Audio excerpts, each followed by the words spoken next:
the oar locks on the Intex 300 are positioned right in the middle, so it's not very convenient when you're rowing. But if you put a cushion behind you and move yourself forward, it's a lot better to row. Also, if you purchase a little longer aluminum oars, you have much better oars to work with.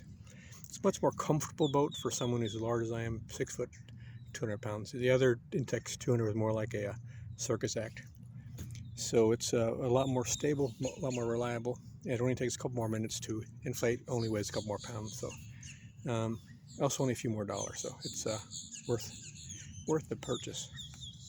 Let's do a little rowing.